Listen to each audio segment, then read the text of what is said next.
Now I know what you're thinking, it's just another Tiempo colorway, but it's not. It's actually a Tiempo colorway made to look like another Tiempo colorway. Very different. For a number of years, Nike played around with the idea of creating an ultra premium, super high-tech, super expensive variation of all their top-end models. We first saw an example of this in 2007 with the Mercurial Vapor 4 SL, which took a regular Vapor 4 and added their new carbon fiber sole plate and heel counter that looked super cool and also shaved some weight off the boots. It was also extremely expensive. 2 years later, we would get the Mercurial Superfly 1, which was again a flagship model for the Mercurial line to run alongside the cheaper and less high-tech Vapor model, but that really put an impression on everybody in the football boot industry and got people excited, which is why in 2010, Nike decided to launch what they would call the Elite Series, which I realize is maybe a little bit of a confusing name now because all their top-end models are now technically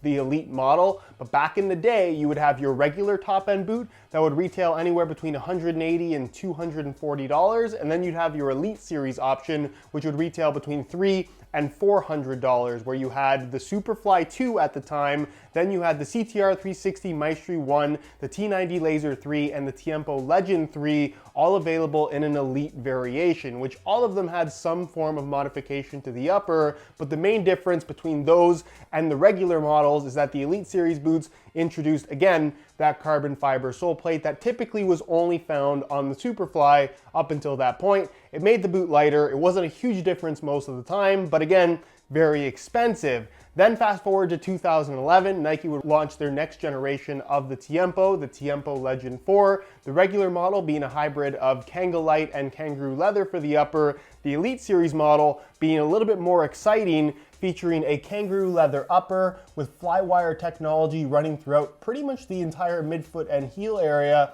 and of course their gorgeous carbon fiber sole plate. It is to this day, in my opinion at least, one of the best looking football boots Nike has ever made. It's now 9 years later and the Legend 4 Elite is back. Sort of. So what I have here is the future DNA pack colorway of the Nike Tiempo Legend 8 Elite, the current Tiempo model, modified to look as much like the 2011 Legend 4 Elite as possible, which again, at first glance, this really doesn't look that different from a regular Tiempo, but believe it or not, out of this entire future DNA pack, this is actually the one where Nike put the most effort in, and honestly, I would bet was the most expensive to make. With the main concept of the Tiempo line always being the incorporation of classic Kangaroo leather that is enhanced in terms of performance by way of other technologies that Nike chooses to incorporate. And as far as high-tech Tiempo models go, I think these are probably the two most high-tech ones the brand has ever put out. So I want to compare them a little bit in this video. I also want to take a closer look at this new future DNA colorway and point out all the little details that Nike incorporated on this boot that you might not have noticed. And we're also going to, of course, take a look at how they fit and feel on feet. So if you're interested in learning more, please stick around and watch the entire review. And if you're interested in a pair of these for yourself, I'll leave a little pop-up on screen, or you can click the first link down below. That's going to take you to the review page on my website, where you'll find buy it now links with exclusive SR4U coupon codes to pick these up well below their normal $230 retail price. As far as extras go, they just come in the regular gray and black Nike box. However, I do want to show you guys the label because this is the only one in the future DNA pack to make some kind of reference to the boot that it is technically a remake of. Also inside the box, because it's a top-end model, is a string bag, and unfortunately it's not the old design, it's the new Tiempo design in total orange with black detailing. It also has this kind of silver diamond pattern to match the texturing on the upper, the Tiempo logo in black, and as you guys can see, this string bag does in fact have ACC technology, or at the very least an ACC logo. It gets a string bag rating of ACC out of OCD. As for the look of the remake, unfortunately I don't have the Legend 4 Elite in that OG black total orange and white colorway, but here's what that would have looked like if you've never seen them before. Fun fact though about the colorway itself, this is specific to the Legend 4 Elite because of the orange tongue and laces, where that contrasting color in the tongue and laces was kind of a signature visual element of the Elite model along with the carbon fiber sole plate. if you look at the launch colorway of the regular Legend 4, in this exact same color, it had a black tongue and black laces, with really the only orange accent being in the tips of the studs, as well as the logo here or graphic on the heel. Speaking of which, this heel graphic is a very distinct element from the 4th generation of Nike Tiempo Legend. Looks really cool. This, I was actually thinking about, is probably the most distinctive visual element we've ever had on a pair of Nike Tiempos, because for the most part, they've all been relatively similar in terms of overall looks. The next similarity that they've incorporated is the Nike swoosh, which is stitched on the surface. You can see the very kind of iconic Nike swoosh shape to it, and ends just before the start of that graphic there on the heel. And you can see on the remake, they've done that exact same thing, although it did require some modification in comparison to a regular Legend 8 Elite, because if I grab one of those,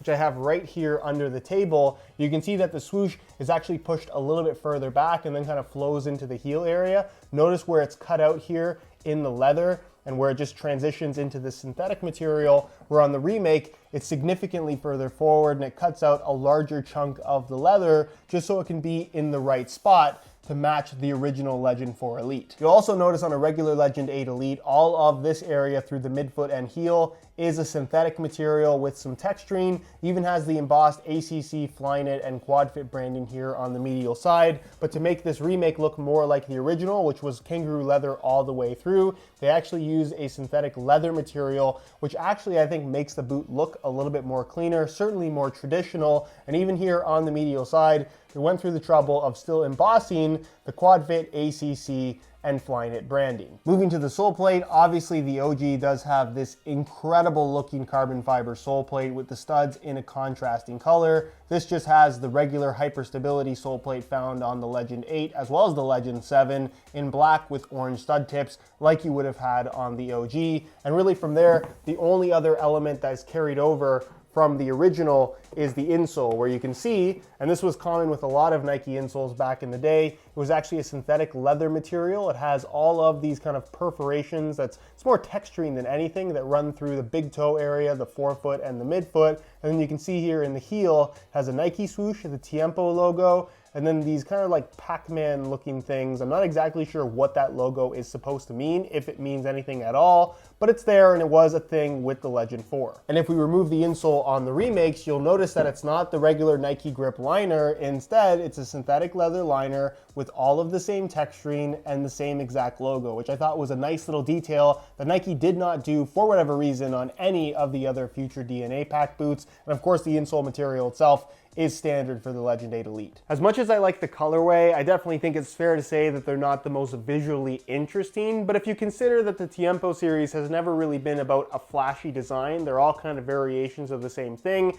Given what Nike had to work with here, I think they did a pretty decent job, and I also kind of like the fact that you have to be a little bit of a boot nerd to really understand the references with this one. Very quickly, let me run you through the Legend 4 Elite. Now, unlike the regular Legend 4, which featured Kangaroo leather for most of the upper and then Kangolite through the midfoot and heel, the Legend 4 Elite, which is very uncommon to see these days, was entirely made out of Kangaroo leather, aside from the tongue, which was a synthetic material. The leather itself was thinner than what was found on the Tiempo Legend 4 Elite, and honestly, some of the nicest leather we ever saw on an inline Tiempo model. Minimal stitching pattern, which was pretty much just the basic stitching pattern for the Tiempo Legend 4. But if you look really, really closely, and it's more noticeable on the darker colorways, you have flywire cables in the leather itself or on the underside of the leather. They never really specified exactly how they accomplished this. Basically, Superfly reinforcement on a Nike Tiempo model with Kangaroo leather, which sounds incredible, and it really does work from a structural standpoint. The lockdown and just general sturdiness of the upper through the midfoot is really impressive given how soft and thin the leather is. And honestly, I think the touch on the ball is phenomenal, but I'll be very honest in saying that I don't think that this Legend 4 Elite was ever as comfortable as the regular Legend 4, and for whatever reason, they just never fit me all that well. Everyone's experience would have been a little bit different, but in terms of just pure touch, I don't think that Nike has really ever made a better Tiempo than this. And then as a base, you have the incredible looking carbon fiber sole plate, which was supposed to be a little bit lighter than the regular Legend 4 sole plate, and I believe that it was. It features mostly the same layout for the studs, although the studs themselves are a little bit different in terms of overall shape. I would actually argue that the regular stud pattern on the Legend 4 was a little bit more aggressive than this just because the studs were slightly slimmer. But this is pretty classic Tiempo with the more bladed style studs in the heel and then the conical studs in the forefoot. Decent flexibility, but definitely on the stiffer side as far as sole plates featured on a Tiempo are concerned. And again, I think it's just more visually cool than it is anything else. Fast forward to 2020 and we now have the Legend 8 Elite, which conceptually isn't that different from what Nike tried to do on the Legend 4 Elite, because you still have your kangaroo leather on the surface. This particular model does have this new 3D texturing diamond pattern, which does absolutely nothing. I guess it looks cool depending on what your opinion is. Personally, I wish it wasn't there. And then internally, this is where all the magic happens. It's reinforced by way of what is called a quad fit system, which is basically this soft, almost kind of knitted material, but it's nice and structured for whatever reason once it's under tension by way of a lacing system, which of course this does have running down the middle. And then it also has what's called a fly knit tunnel, where basically the tongue itself kind of flows through the midfoot area right here. So what you end up with is kangaroo leather, then fly knit, then quad fit. It's a lot of different layers of material to bring reinforcement, and I think from a responsiveness standpoint,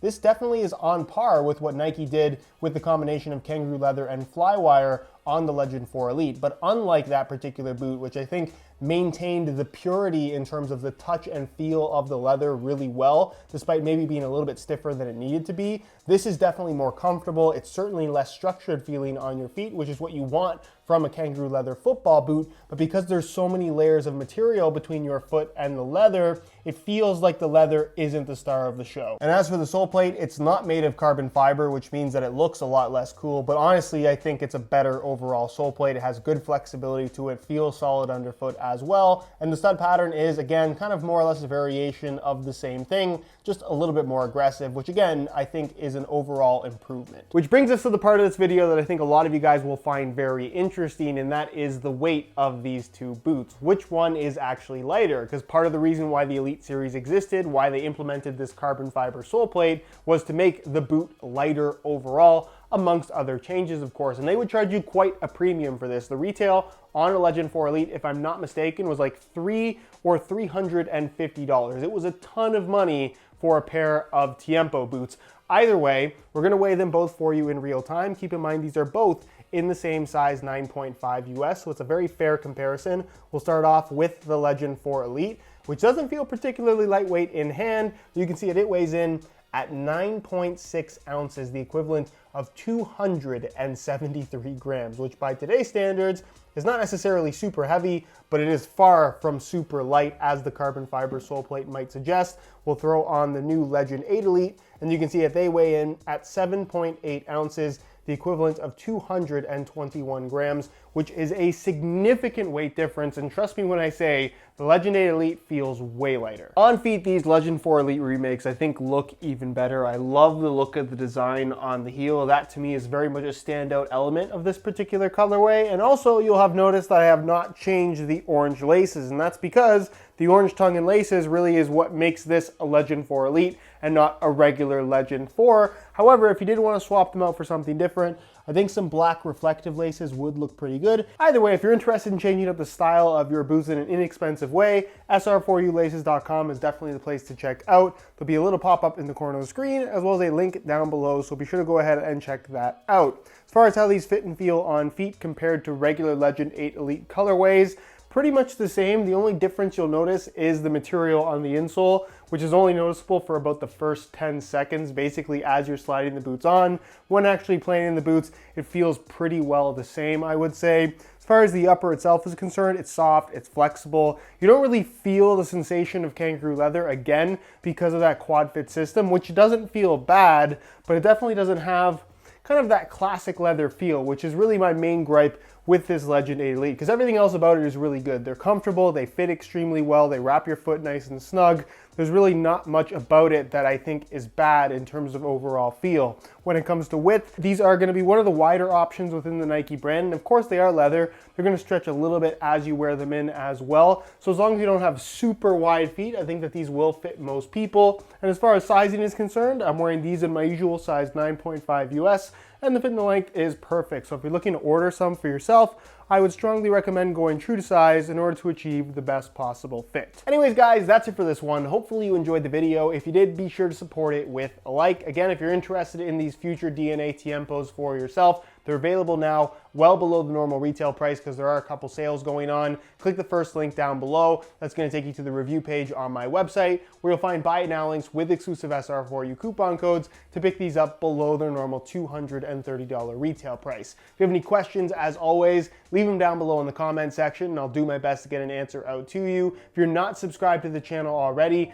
make sure you hit that subscribe button along with the little bell notification so you get notified when the next new video goes live. You can find all my social media information linked down below in the description as well. And other than that, guys, thank you so much for watching, and we'll see you in the next one.